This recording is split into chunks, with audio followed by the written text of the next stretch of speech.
शांति।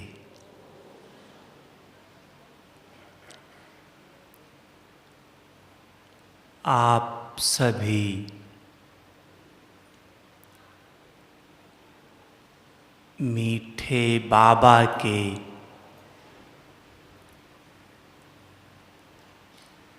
आज्ञाकारी सपूत बच्चे हैं। आप सबका लक्ष्य यही है कि मुझ आत्मा को बाप के श्रीमत पर चलकर बाप समान बनना है।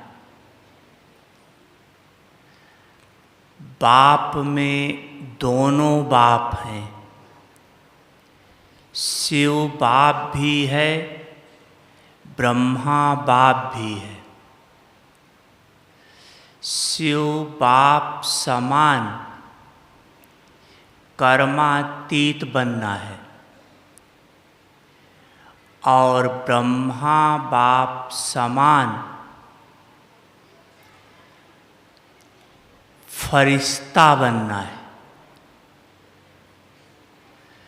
तो शिव बाप समान कर्मातीत बनना क्यों जरूरी है? वैसे तो हम चाहें या ना चाहें घर तो जाएंगे ही, तो बाबा ले ही जाएगा। लेकिन कर्मातीत बनकर चलने में और कर्मातीत नहीं बने हैं उसके चलने में दोनों में बहुत बड़ा अंतर है। जैसे इस साकार दुनिया में आपने देखा होगा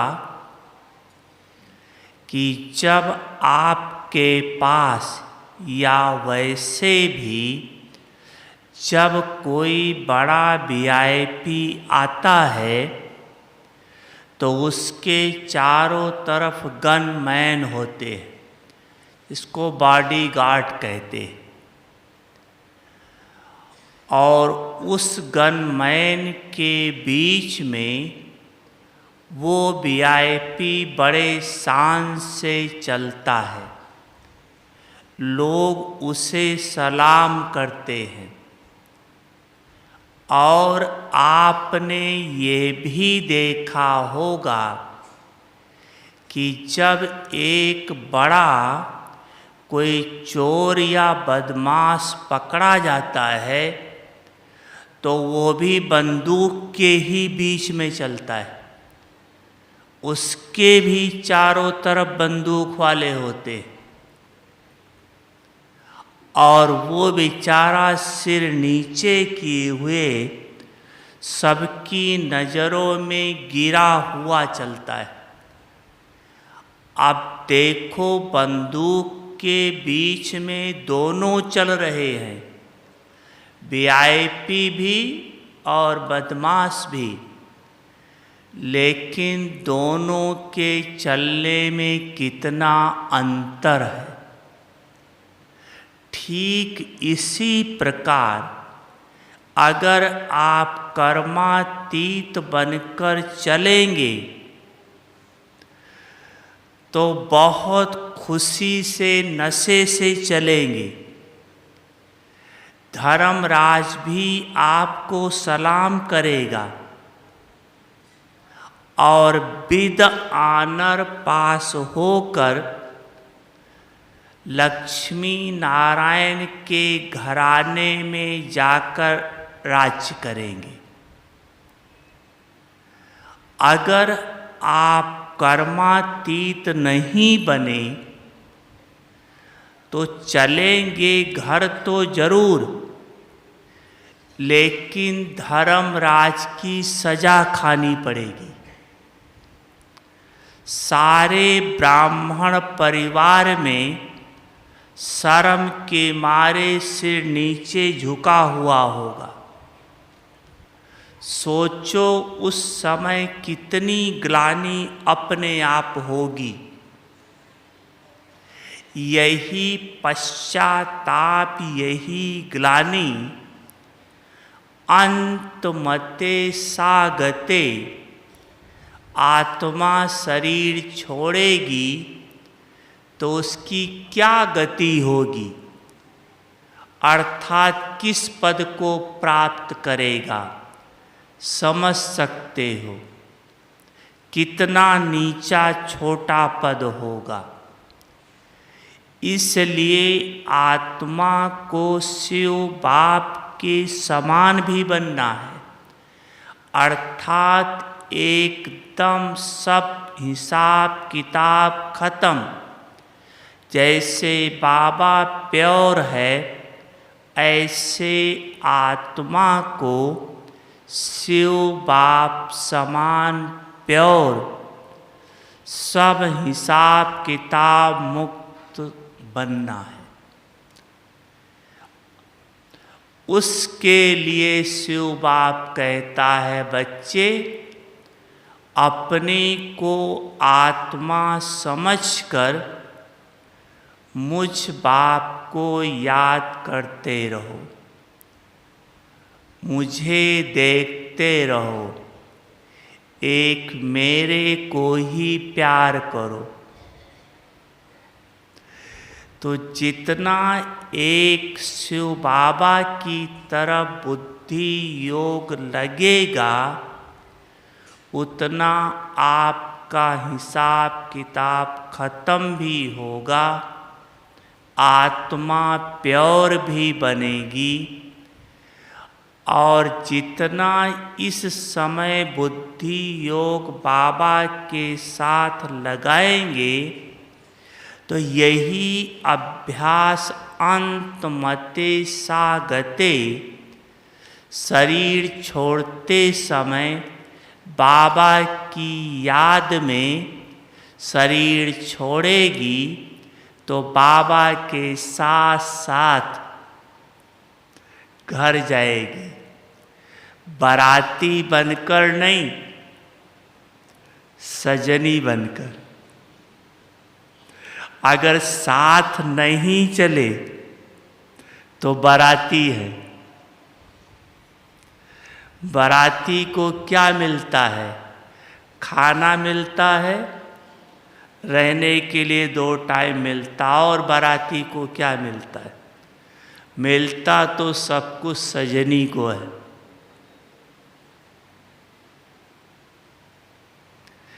इसलिए सजनी बनकर चलो, बाराती नहीं।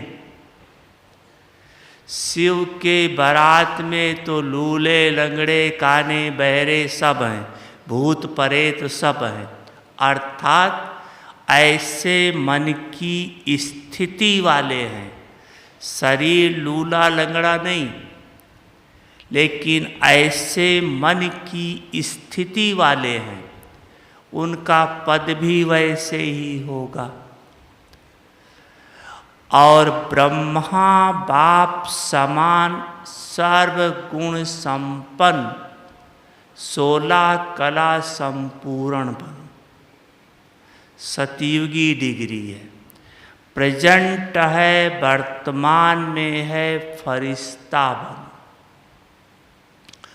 फरिश्ता सो देवता है। इसका फरिश्ता बनने की विधि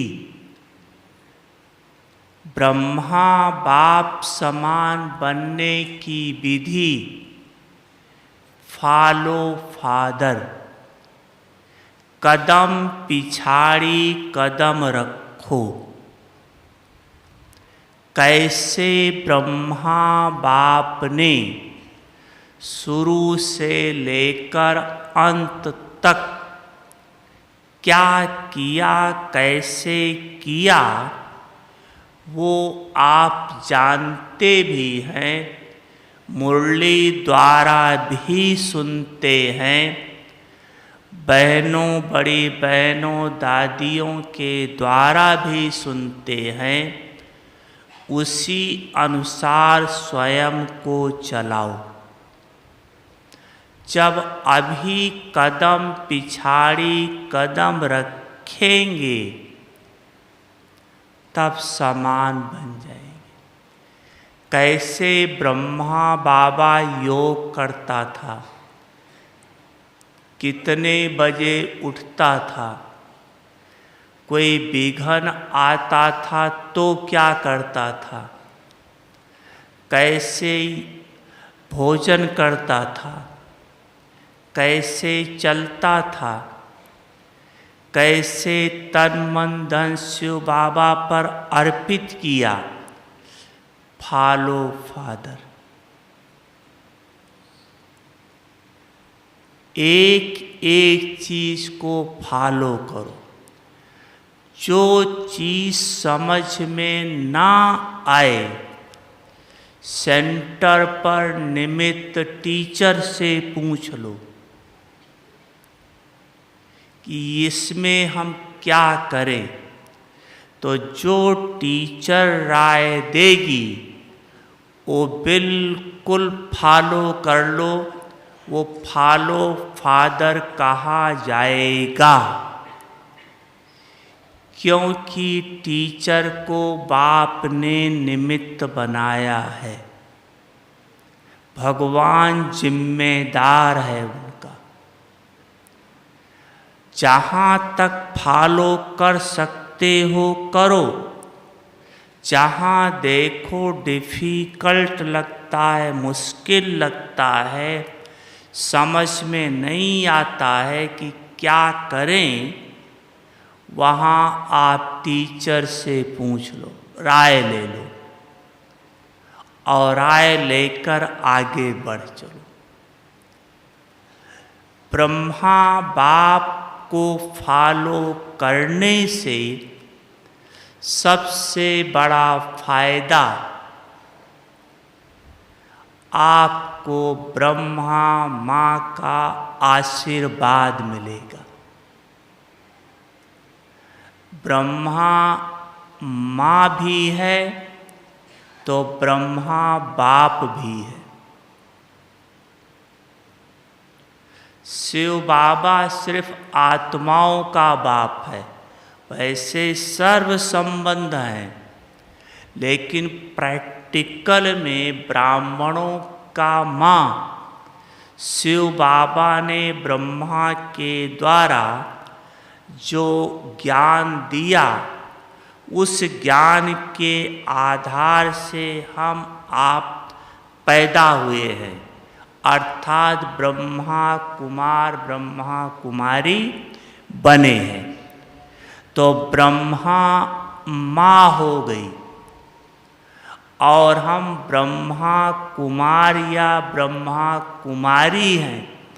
ब्रह्मा के द्वारा जन्म हुआ है तो ब्राह्मणों का बाप ब्रह्मा बाप है, आत्माओं का बाप शिव बाप है, लेकिन ब्राह्मणों का बाप ब्रह्मा बाप है। तो ब्रह्मा बाप माँ भी है, पिता भी है, इसलिए उसको फॉलो करने से उसकी आशीर्वाद मिलेगी। जिस आशीर्वाद के लिए गायन है, ले लो दुआएं माँ बाप की, सर से उतरेगी गठरी पाप की। दुआ मिलेगी, आशीर्वाद मिलेगा। ब्रह्मा बाप का आशीर्वाद खाली नहीं जाता है। दुनिया में भी कहते हैं कि ब्रह्मा उतर आए तो भी नहीं मानूंगा। माना ब्रह्मा जो कहता है वो सत्य है, और किसी देवी देवता का या भगवान के लिए नहीं कहते हैं, कि भगवान ही उतर आए तो भी नहीं मानूंगा, ब्रह्मा ही उतर आए तो भी नहीं मानूंगा। ब्रह्मा के लिए कहते। तो शिव बाप को फॉलो करोगे तो शिव बाप की करंट मिलेगी, सकाश मिलेगा, बल मिलेगा। और ब्रह्मा बाप को फॉलो करोगे तो आशीर्वाद मिलेगा, और वो आशीर्वाद बहुत काम करता है। आगे क्लियर करेंगे। तो दोनों बाप को फॉलो करके हमें दोनों बाप समान बनना है। तो दोनों बाप समान बनने के लिए इन 3 बातों पर विजय चाहिए। माया पर विजय, प्रकृति पर विजय, और पुराने संस्कारों पर विजय। जिसने तीनों पर विजय प्राप्त कर ली वही बाप दादा के समान बन सकता है। माया जीत, प्रकृति जीत, पुराने संस्कार जीत। सिर्फ माया जीत नहीं, सिर्फ माया से नहीं, लेकिन प्रकृति जीत भी है और पुराने संस्कार भी जीत। अब आप सोचते होंगे माया और संस्कार में अंतर क्या है? पुराना संस्कार मायावी संस्कार है, इसीलिए उसको पुराना कहते हैं। तो वो भी तो वही है, लेकिन माया और पुराने संस्कार में विशेष अंतर ये है कि माया आती है, संकल्प रूप में आती है, और संस्कार बना हुआ है। संस्कार जबरदस्ती कराता है। माया आती है, बस हो गए तो करते हैं, नहीं तो माया पर विजय प्राप्त कर लेते। लेकिन संस्कार जो है वो हमसे करा लेता है। हम नहीं चाहते लेकिन करा लेता है। अगर कोई कुछ कहे तो कहते क्या करूं भाई साहब, मेरे संस्कार ही यही है। मैं बहुत चाहता हूं लेकिन नहीं, संस्कार ही ऐसे हैं। तो संस्कार कराता है, माया आती भिन्न भिन्न रूप से। तो माया जीत बनने का साधन है। आप देखो, जब आप सतयुग में थे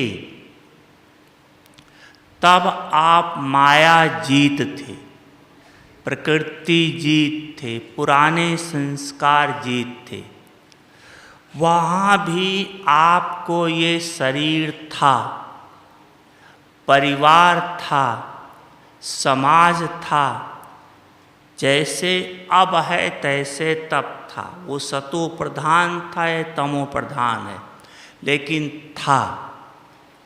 लेकिन उस समय आत्मा को शरीर होते हुए भी माया के अधीन नहीं थी। क्यों नहीं थी? क्योंकि उस समय शरीर होते भी एक प्रकार से शरीर का मालिक थी, इसके अधीन नहीं थी, मालिक थी। तो मालिक होने के कारण हम माया के अधीन नहीं आए, विकारों के अधीन नहीं आए। विकार तो वहाँ होते ही नहीं हैं, क्योंकि इस समय विजय प्राप्त कर लेते हो। लेकिन विकार आने का आधार भी ये शरीर ही है। जब आप सतयुग में हो तो विकार नहीं है। क्या हम सतयुग में आत्म अभिमानी हैं? देह अभिमानी तो नहीं है, लेकिन क्या आत्म अभिमानी हैं या नहीं हैं? जो कहते हैं वो हाथ उठाओ। तो जो कहते सतयुग में देवताएं आत्म अभिमानी हैं। अच्छा, सतयुग में देवताएं आत्म अभिमानी नहीं हैं। देह अभिमानी भी नहीं है, लेकिन देह भान है। देह भान है। देह अभिमानी नहीं है, लेकिन देह भान है। जैसे जो राजा होगा उसको तो ये भान होगा ना, मैं राजा हूँ, ये मेरी स्त्री है, ये मेरा बच्चा है, ये प्रजा है। ये भान तो होगा या नहीं होगा? तो ये देह भान नहीं है तो और क्या है? देह भान है, लेकिन देह अभिमान नहीं। यहाँ हमको दोनों है, देह भान भी है और देह अभिमान भी है। अभिमान अर्थात 5 विकारों के बस। कईयों को संकल्प चल रहा होगा कि बाबा मुरली में तो कहता है कि देवताएं आत्म अभिमानी होते, और यहाँ हम कह रहे हैं नहीं, देह भान होता है, आत्म अभिमानी नहीं होते। बाबा की मुरली अगर आप ध्यान से सुनते होंगे तो बाबा ने आत्म अभिमानी किस रूप से कहा है? बाबा ने मुरली में कहा है कि जब शरीर छोड़ने का समय आता है तब आत्मा को ख्याल आता है कि ये बुढ़ा शरीर छोड़कर जा कर के अभी हम बच्चा बनूंगा। खुशी खुशी से इसको छोड़ देते। तो अंत के समय ये ख्याल आता है। बाकी सारा जीवन मौज में खुशी में बीतता है, क्योंकि ना माया है, ना विकार है, ना किसी प्रकार का दुख है, मौज ही मौज है। तो माया जीत बनने के लिए हमें इस देह भान से मुक्त होना होगा, क्योंकि जब हम द्वापर में आए हैं, आत्मा द्वापर में शरीर धारण किया, तब तक आत्मा शरीर में रहते रहते ये भूल गई कि मैं आत्मा हूँ। इसका भान पक्का हो गया। जैसे देखो, इसका एक मिसाल बाबा ने दिया कि जब आप ये कहते हो कि सतयुग में आत्मा 16 कला संपूर्ण है, वहाँ आपका कर्म अकर्म है। अकर्म का अर्थ है ना पाप कर्म करते हो ना पुण्य कर्म करते हो। पुण्य कर्म है दूसरे को सुख देना, प्रभु का पैगाम देना, वो वहाँ ज़रूरत ही नहीं, कोई दुखी ही नहीं है। किसको सुख देंगे, किसको प्रभु का पैगाम देंगे, प्रभु को जानते ही नहीं। और ना दुख देने के 5 विकार ही हैं जो हम किसी को दुख दें, तो ना दुख देते हैं ना सुख देते हैं।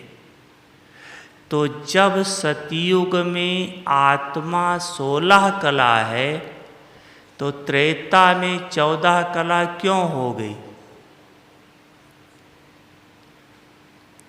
जब न कि हमने पाप किया ना पुण्य किया। कहते पाप करने से कलाएं कम होती हैं, पुण्य करने से चढ़ती कला है। तो ना वहाँ हमने पाप किया ना वहाँ हमने पुण्य किया, तो फिर हमारी कला क्यों कम हो गई? 16 से हम 14 क्यों हो गए?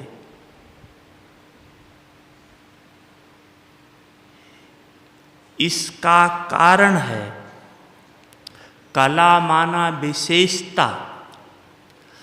जब आत्मा परम धाम में है तो जब तक परम धाम में है उसको शरीर नहीं मिला है, तब तक आत्मा जैसे है वैसे ही रहती है, घटती बढ़ती नहीं, जितनी है उतनी रहती है। लेकिन जैसे आत्मा शरीर में प्रवेश करती है तो आत्मा को शरीर के संग का रंग थोड़ा थोड़ा लगने लगता है। इसलिए आप मुरली में ये शब्द सुनते होंगे कि लक्ष्मी नारायण से श्री कृष्ण की महिमा ज़्यादा है। क्यों? लक्ष्मी नारायण शादीशुदा है। अब वहाँ शादीशुदा होते हुए भी तो पवित्र हैं, शुद्ध हैं, लेकिन फिर भी कला क्यों कम हुई? क्योंकि श्री कृष्ण के शरीर में आए हुए आत्मा को बहुत थोड़ा समय हुआ है और लक्ष्मी नारायण के शरीर में रहते हुए ज़्यादा समय हो गया। शरीर तो वही है ना, सिर्फ नाम बदली हुआ है, तो उसमें रहते हुए ज़्यादा समय हो गई। तो जितना ज़्यादा समय आत्मा शरीर में रहती है तो शरीर का रंग उसके ऊपर चढ़ता है, अर्थात आत्मा चैतन्य है और ये शरीर प्रकृति का जड़ है। जड़ का प्रभाव चैतन्य पर पड़ने लगता है। वो अपनी चैतन्यता को, अपनी ओरिजिनल स्टेज को धीरे धीरे भूलना शुरू कर देती, इसका प्रभाव पड़ने से। जैसे देखो, सूर्य की रोशनी है, अब जैसे जैसे कोई चीज़ ऊपर उठाते जाओ रोशनी ऑटोमेटिक कम होती जाती, छाया पड़ती जाती, रोशनी कम होती जाती, दूरी कम होती जाती है। इसलिए आत्मा में इसका रंग लगने से उसकी डिग्री कम हो जाती है। तब अभी बाप कहता है कि बच्चे देह तथा देह के सब संबंध भूल अपन को आत्मा समझ मुझ बाप को याद करो तो तुम्हारे जन्म जन्मांतर के पाप दग्ध हो जाएंगे। देह भान में रहकर याद करोगे तो खैर याद ही नहीं पहुँचेगी, पाप भी भस्म नहीं होगा। देह भान में तो रहकर भक्तों ने बहुत याद किया, वो भगत हम ही आप हैं, कोई पाप भस्म नहीं हुए, बढ़ते ही गए, क्योंकि देह भान था, विकार बढ़ते गए, बुराई बढ़ती गई। तो इस पर विजय पाने का अर्थात माया पर विजय पाने का साधन क्या मिला? आत्मक स्थिति, फरिश्ता स्थिति। एक मुरली में बाबा ने कहा था, व्यक्त मुरली में, अच्छा चलो किसी को आप आत्मा नहीं देख पाते हो, शरीर ही देखते हो, प्रैक्टिस शरीर देखने की पड़ी हुई है, तो क्या करो, उसके शरीर को लाइट का शरीर देखो, भल शरीर देखो लेकिन लाइट का शरीर देखो। उसके लाइट के शरीर के बीच में लाइट स्वरूप आत्मा विराजमान है, फरिश्ता। ये देखो, इससे आप माया जीत सहज बन जाएंगे। दूसरा है प्रकृति जीत। प्रकृति जीत का मतलब क्या होता है? क्या प्रकृति से कोई लड़ाई करेंगे? प्रकृति जीत का अर्थ क्या है? प्रकृति जीत का अर्थ है कि कोई भी प्रकृति के तत्व हमें अपनी तरफ आकर्षित न करे, ना दुख के रूप में न सुख के रूप में। सुख के रूप में भी आकर्षित न करे, दुख के रूप में भी आकर्षित न करे। तो जब प्रकृति किसी भी रूप में आकर्षित न करे, उसको कहा जाता है प्रकृति जीत। तो प्रकृति जीत बनने की दो विधि है। एक, इस प्रकृति से स्वयं को डिटैच करो, इस प्रकृति अर्थात शरीर से स्वयं को डिटैच करो। मैं आत्मा ज्योतिर्बिंदु स्वरूप आत्मा इस शरीर से न्यारी, चाहे सूक्ष्म वतन में बाप दादा के साथ, चाहे मूल वतन में शिव बाबा के साथ, वहाँ से जो आप बाप से कनेक्ट होकर आप जो संकल्प करोगे, वो वाइब्रेशंस प्रकृति को पावन बनाएगी।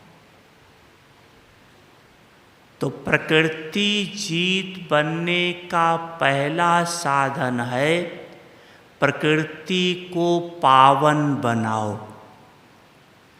प्रकृति को शुद्ध बनाओ।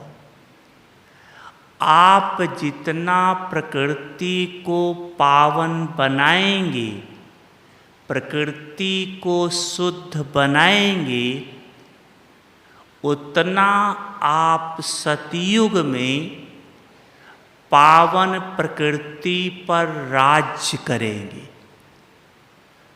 आदि में 100% सतो प्रधान प्रकृति है। जैसे धीरे धीरे आत्मा की कला कम होती है, वैसे प्रकृति भी धीरे धीरे सतो प्रधान की स्टेज से नीचे आती जाती। तो सतो प्रधान प्रकृति का सुख लेना है। जैसे बाबा कई मुरली में कहता है, नए मकान का सुख और कुछ दिन के बाद पुराना हो जाए, उस मकान के सुख में अंतर होता है। बाबा कहता है, त्रेता युग में जो सतयुग का माल खाया होगा सतो प्रधान, वो बचा हुआ त्रेता युग वालों को मिलता है। उनसे जो बचा वो, इसलिए सतो प्रधान सुख लेने के लिए इस समय प्रकृति को सतो प्रधान बनाने की सेवा करो। सतयुग में प्रकृति जीत बन जाओगे, प्रकृति सुख देगी। लेकिन संगम युग पर लास्ट में मुरली में सुनते हैं कि विनाश में सबसे अहम रोल किसका है? प्राकृतिक आपदाएं ही है। बाढ़, भूकंप, तूफान आदि जो कुछ भी है। लेकिन अगर आप प्रकृति को सतो प्रधान बनाने की सेवा कर रहे हैं, तो प्रकृति विनाश के समय आपको सहयोग देगी, दुख नहीं देगी। जो प्रकृति को तमो प्रधान बना रहे हैं, निगेटिव अपवित्र संकल्प चलाकर, बोल के द्वारा, कर्म के द्वारा, वो तो प्रकृति के द्वारा बहुत दुख पाएंगे, बहुत दुख पाएंगे। लेकिन जो बाबा के बच्चे प्रकृति की सेवा कर रहे हैं, उनको प्रकृति दुख नहीं देगी, सुख देगी। जैसे एक एग्जाम्पल, कुछ समय पहले गुजरात में भूकंप आया था, तो उसका मुख्य केंद्र था भुज, कच्छ भुज, वहाँ था। तो जब भूकंप आया तो सब कुछ तहस नहस हो गया था वहाँ। होटल भी, स्कूल भी, हॉस्पिटल, कुछ भी नहीं बचा था। एक बाबा का अपना 3 मंजिल मकान था, वो क्रैक भी नहीं हुआ, वो सेफ खड़ा रह गया, जबकि सब खत्म हो गया।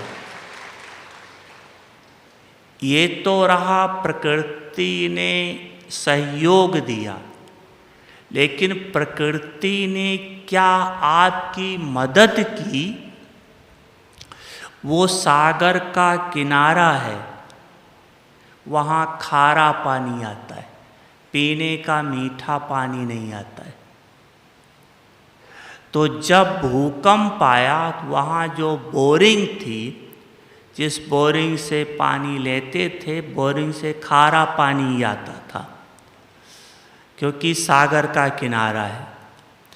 तो जब भूकंप आया, तो भूकंप तो काफ़ी धरती के नीचे से होता है, तो धरती हिली जो, तो पानी का लेयर बदल गया और उसी दिन से वहाँ मीठा पानी आने लगा। अभी भी मीठा पानी आ रहा है।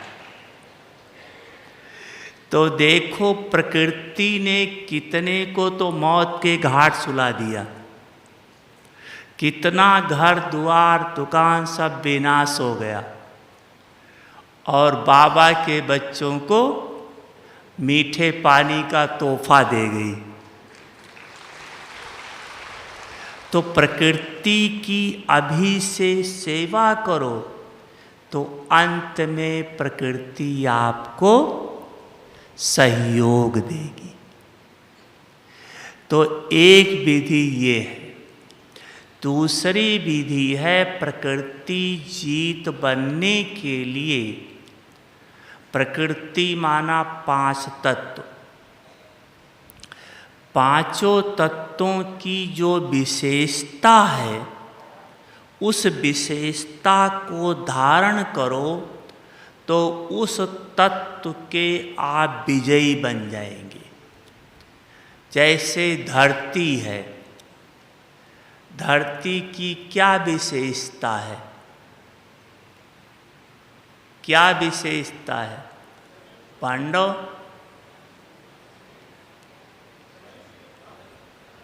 अच्छा, शक्तियाँ। क्या विशेषता है धरती की? धरती की सबसे बड़ी विशेषता है कि धरती दाता है, देती है। जितने खनिज पदार्थ, अनाज, पानी, तेल सब धरती से ही निकलता है। धरती दाता है।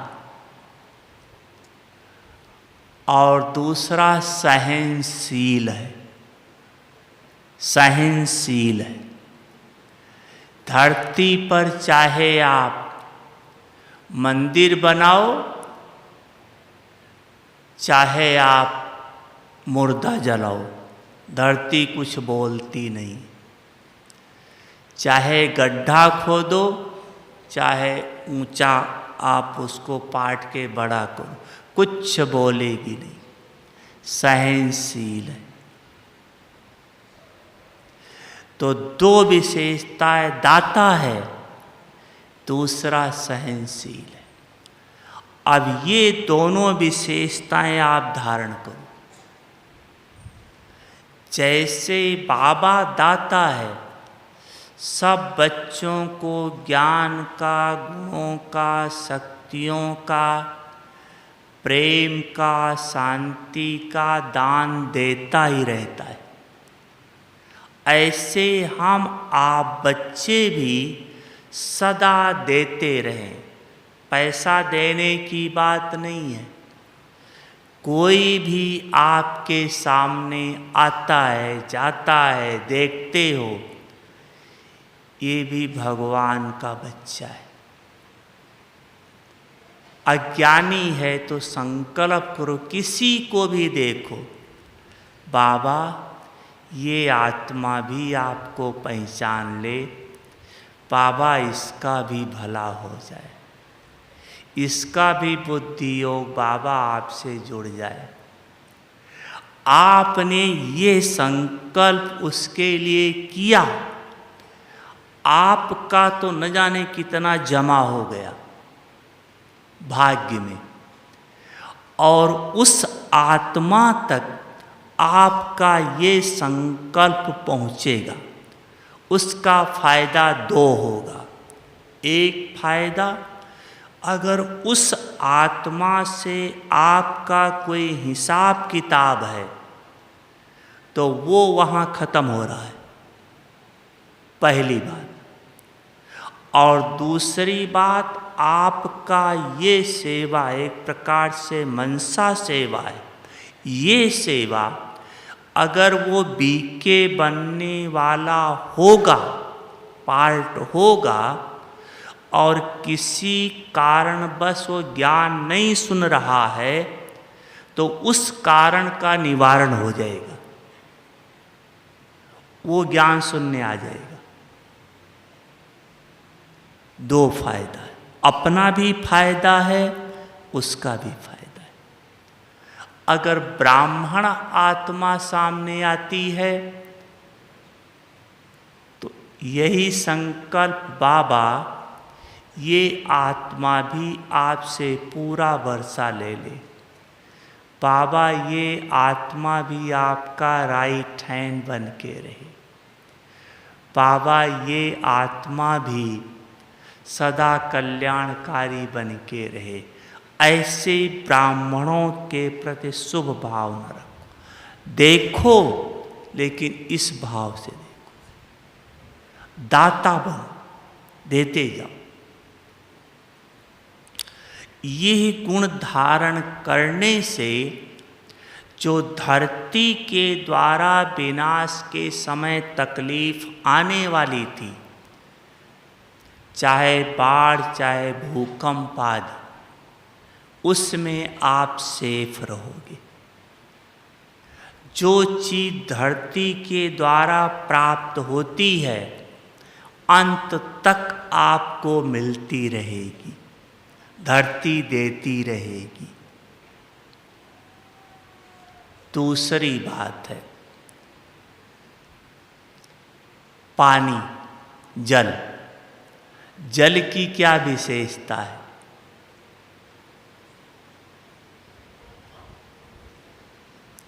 ठंडा। अच्छा, जल की विशेषता है जल में एडजस्ट होने की पावर बहुत ज़्यादा है, एक दूसरे के साथ घुल मिल जाने की विशेषता बहुत ज़्यादा है। आप पानी को चाहे एक छोटे चम्मच में रखो तो भी रुक जाएगा, मटके में डालो तो भी एडजस्ट हो जाएगा, सागर में डालो तो भी एडजस्ट हो जाएगा। एडजस्ट होने की पावर, उसके साथ मिल जाने की पावर, ये पानी में बहुत ज़्यादा है। पानी ऐसा है कि पानी में कोई भी रंग मिला सकते हो, सबके साथ मिक्स हो जाएगा। अर्थात हर ब्राह्मण आत्मा के साथ एडजस्ट होकर रहना, लौकिक परिवार के साथ श्रीमद् प्रमाण स्वयं को एडजस्ट रखना, ये जल की विशेषता है। आप इस गुण को धारण करो। एक, जल एडजस्ट होता है, दूसरा बहता रहता है। बहता रहता है, बहता अर्थात सदा सबको ज्ञान देते रहो, चलते रहो, ज्ञान देते रहो, पावन बनाते रहो। तीसरी विशेषता है, टाइम हो रहा है, तीसरा है आकाश। आकाश की क्या विशेषता है?